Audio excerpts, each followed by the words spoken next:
तो आज हम बात करने वाले हैं अर्नब की कहानी के बारे में। ये कोई मनगढ़ंत किस्सा नहीं है, बल्कि एक सच्ची घटना है जो साल 2024 में असम के पश्चिम कार्बी आंगलोंग में उसके साथ हुई। एक ऐसा अनुभव जिसने उसे महीनों तक चैन से सोने नहीं दिया। सुनने में तो ये एक बहुत ही साधारण सी लाइन लगती है ना?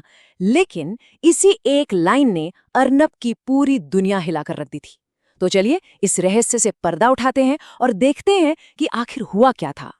हर कहानी की एक शुरुआत होती है और इस कहानी की शुरुआत हुई एक अनजान रास्ते से, एक ऐसी जिज्ञासा से जो अर्नब को बहुत बहुत ज्यादा महंगी पड़ने वाली थी।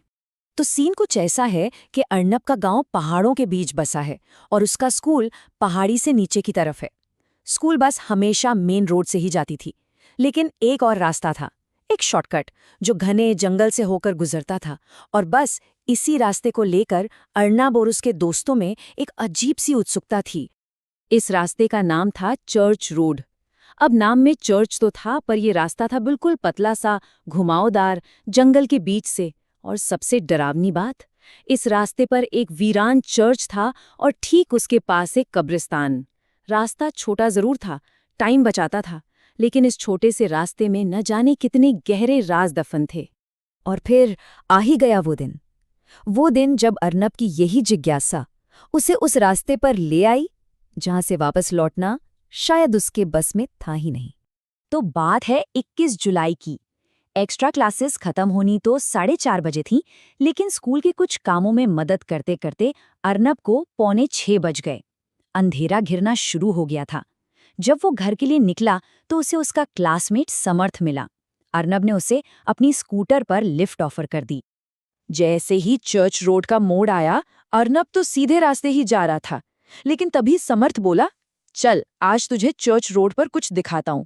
पर उसकी आवाज वो नॉर्मल नहीं थी, एकदम अलग, एक अजीब सी भारी आवाज।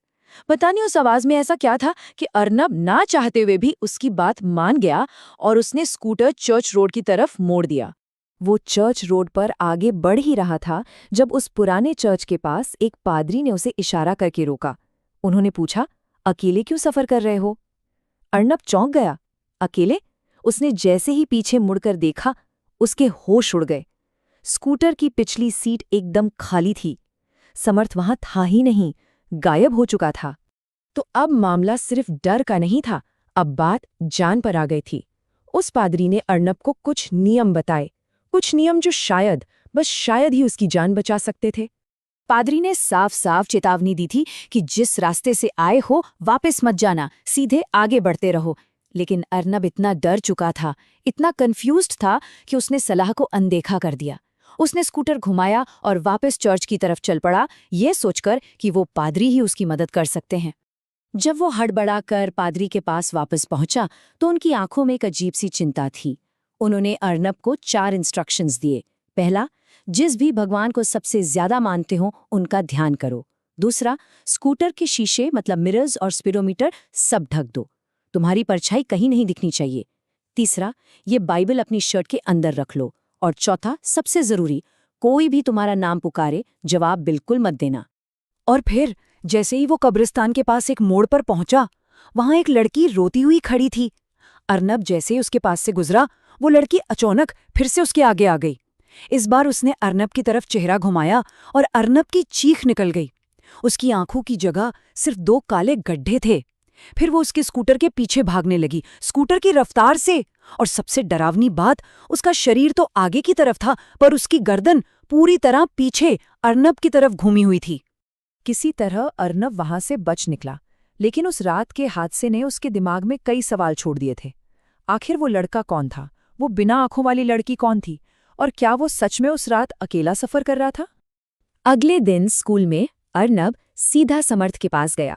उसने पिछली रात के बारे में पूछा, लेकिन समर्थ ने जो जवाब दिया उसे सुनकर अर्नब के पैरों तले जमीन खिसक गई। समर्थ ने कहा, क्या बात कर रहे हो?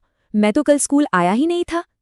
जरा सोचिए, अगर वो समर्थ नहीं था तो फिर अर्नब के स्कूटर पर कौन बैठा था?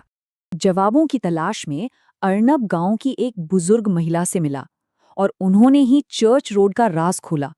उन्होंने बताया कि सालों पहले एक आतंकवादी हमले में एक बाप और बेटी मारे गए थे। परिवार ने पिता का तो अंतिम संस्कार ठीक से कर दिया, पर बेटी की रस्मों को नजरअंदाज कर दिया।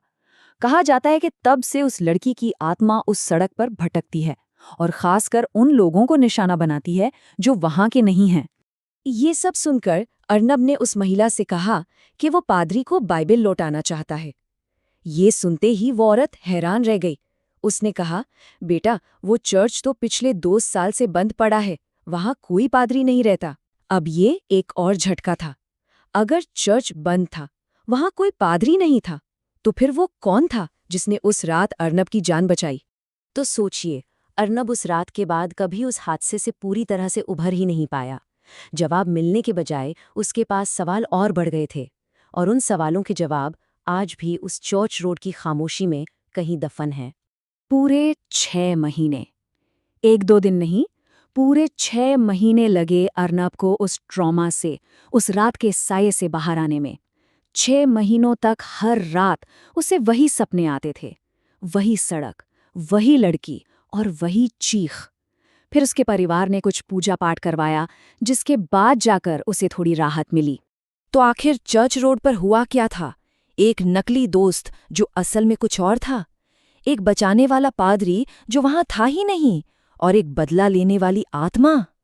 ये एक ऐसी पहेली है जिसके टुकड़े जुड़ते नहीं हैं। शायद कुछ रहस्य ही रहने के लिए बने होते हैं।